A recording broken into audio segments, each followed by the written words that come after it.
नमस्कार, आपका एक बार फिर स्वागत है।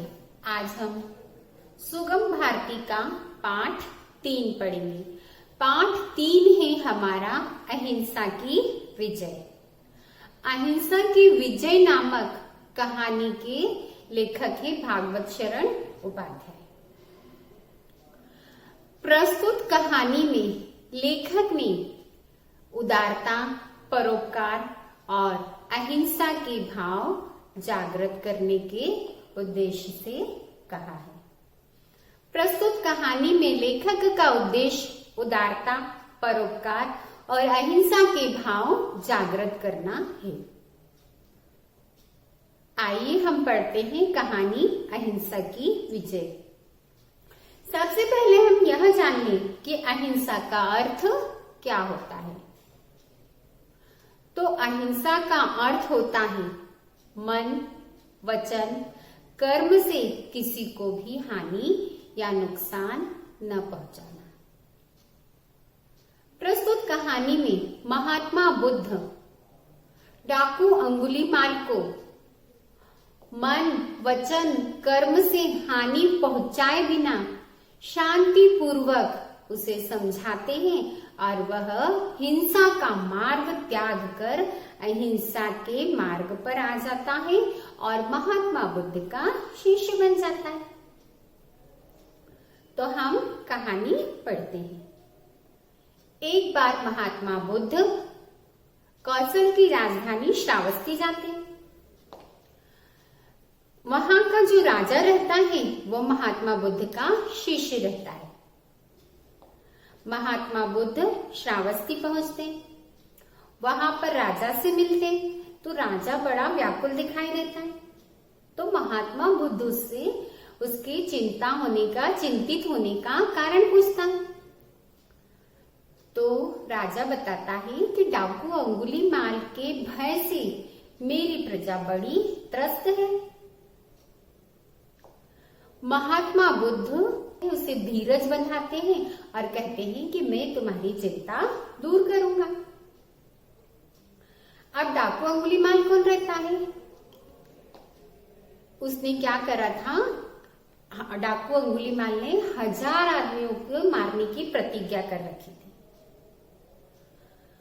अब वह कितने आदमियों का वध कर चुका है, इसका हिसाब रखना उसके लिए बड़ा कठिन काम था। तो इसके लिए उसने एक युक्ति निकाली। जिस किसी भी व्यक्ति को वह मारता उसकी एक अंगुली काट लेता। इस प्रकार क्या होता जा रहा था? उसके पास अंगुलियों की माला सी बनती जा रही थी। अब उस अंगुलियों की माला को वह अपने गले में डाले रखता। डाकू अंगुलीमाल के भय से दूर दूर के देश के लोग कांपते थे। वह जिधर से निकल जाता वहां पे चिल्ला पुकार मच जाती थी, चीख निकलने लगती थी, लोग चिल्लाने लगते थे, इस तरह होने लगता था। अब महात्मा बुद्ध क्या करते हैं? राजा से विदा लेकर उस ओर जाने लगते, उस जंगल की ओर जाने लगते जहां पर डाकू रहता है। अब उस जंगल के वहां पर जहां पर जंगल शुरू होता है वहां पर राजा ने एक पहरेदार को तैनात किया रहता है। महात्मा बुद्ध को उस जंगल में जाता हुआ देखकर पहरेदार महात्मा बुद्ध के पास जाता है और उनको रोकने चाहता है। हालांकि वो जानता है कि जो डाकू अंगुलीमाल है वो महात्मा बुद्ध का कुछ नहीं बिगाड़ सकता। फिर भी वह अपना कर्तव्य समझकर महात्मा बुद्ध के पास जाता है और उनके पैरों को पकड़कर कहता है कि भगवान वहां मत जाइए, महाराज वहां मत जाइए, वहां पर प्राणों का खतरा है। महात्मा बुद्ध पहरेदार की बातें सुनकर उसके सिर पर हाथ फेर देते, हाथ फेर कर और उससे कहते हैं तुम मेरी चिंता मत करो, और वे जंगल की राह चले जाते हैं। अब जंगल में पेड़ों की छाया रहती है, फिर भी जंगल की राह चलना बहुत आसान काम नहीं है। महात्मा बुद्ध जंगल में चलते चले जाते हैं, उनको थकान लगती है, फिर भी वे रुकते नहीं हैं। उनके ज्ञान के कारण उनके चेहरे पे सदा मुस्कान रहती है और उनका ललाट, उनका माथा सदा चमकता रहता है। जंगल में जाते जाते वो विचार करते रहते हैं कि आदमी आदमी को, जीव जीव को देखकर, जीव जीव को क्यों मारता है, आदमी आदमी को देखकर प्रसन्न क्यों नहीं होता है। इन्हीं बातों पर विचार करते हुए वे जंगल की ओर चले जा रहे थे। तभी एक आवाज आती है, ठहर जा। अब महात्मा बुद्ध तो अपने ध्यान में मग्न थे, तो वो चलते चले जाते, आगे बढ़ते। फिर उन्हें वह आवाज सुनाई देती है, ठहर जा। महात्मा बुद्ध देखते हैं कि झाड़ियों में से एक विकराल मूर्ति उनके सामने आकर खड़ी हो जाती है। अब वह ऐसा लंबा चौड़ा ऐसा व्यक्ति रहता है और उसकी आंखें लाल लाल रहती है, शरीर काला, बड़ी बड़ी मूछें, लंबे बिखरे बाल, लंबी लंबी भुजाएं, सीना चौड़ा और हाथ में कटार। ऐसा लगता है उसको देख के कि मानो कोई दैत्य हो। अब उसको देखते हैं और फिर महात्मा बुद्ध देखते हैं कि उसके गले में अंगुलियों की माला भी है। उसके गले में अंगुलियों की माला देखकर महात्मा बुद्ध को उसे पहचानते देर नहीं लगती। वे पहचान लेते कि यही यही डाकू अंगुलीमाल है।